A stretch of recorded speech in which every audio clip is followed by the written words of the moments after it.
రాష్ట్రంలో విద్యుత్ సంస్థలలో పనిచేస్తున్న మీటర్ రీడర్స్ న్యాయమైన సమస్యలను పరిష్కారం చేయాలని, వారికి ఉద్యోగ భద్రత కల్పించాలని ఐటీయూసీ జిల్లా ప్రధాన కార్యదర్శి సాంబశివ కూటమి ప్రభుత్వాన్ని డిమాండ్ చేశారు.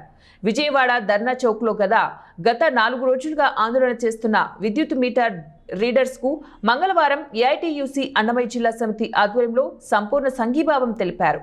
రీడర్స్ తో ఐటీయూసీ నాయకులు అన్నమయ్య జిల్లా మదనపల్లిలో ప్రెస్ మీట్ ఏర్పాటు చేశారు. ఈ సందర్భంగా సాంబశివ మాట్లాడుతూ విద్యుత్ సంస్థల్లో ప్రత్యామ్నాయ ఉపాధి కల్పించాలని, విద్యుత్ మీటర్ రీడింగ్ కార్మికులు రోడ్డెక్కారని తెలిపారు. సంస్థ యాజమాన్యం, మంత్రులు మీటర్ రీడర్లకు ఇచ్చిన హామీలు అమలు చేయాలని డిమాండ్ చేశారు.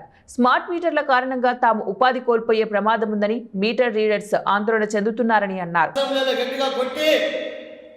మీటర్ రీడర్స్ యొక్క సమస్యలకు మేము అండగా ఉంటాం. స్మార్ట్ మీటర్లు వస్తే పగలగొట్టండి అని చెప్పినటువంటి పెద్ద మనిషి ఈరోజు స్మార్ట్ మీటర్లని బిగించండి అని చెప్పి అంటా ఉన్నారు. మీరు ప్రతిపక్షంలో ఉన్నప్పుడు ఒక మాట, అధికారంలోకి వస్తే ఒక మాట మాట్లాడతారా? 2 నాలుకల ధోరణి ఈరోజు కూటమి ప్రభుత్వం అవలంబిస్తూ ఉంది. కాబట్టి ఈరోజు స్మార్ట్ మీటర్లు వస్తే ఈ 4000 మంది మీటర్స్ రీడర్స్ యొక్క ఉద్యోగ భద్రత ఉంటుందని చెప్పి అడుగుతా ఉన్నాం. ఈరోజు విద్యుత్ సంస్థలో వారికి ప్రత్యామ్నాయ ఉద్యోగ అవకాశాలు కల్పించాలని చెప్పి ఐటీయూసీగా రాష్ట్ర ప్రభుత్వాన్ని అడుగుతా ఉన్నాం. కనీస వేతనం 26,000 అడుగుతా ఉన్నాం. రీడర్స్ కి ఉద్యోగ భద్రత కల్పించాలని చెప్పి అడుగుతా ఉన్నాం.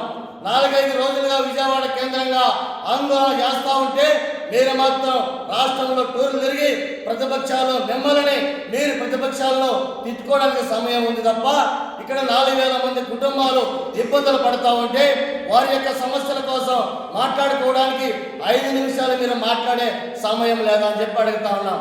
ఎవరి కోసం ఈరోజు మంత్రివర్గ సమావేశాలు ఏర్పాటు చేస్తూ ఉన్నారు? ఎవరి కోసం అసెంబ్లీ సమావేశాలు ఏర్పాటు చేస్తూ ఉన్నారు? కార్మిక సమస్యలు కూటమి ప్రభుత్వానికి పట్టమని చెప్పి అడుగుతా ఉన్నాం.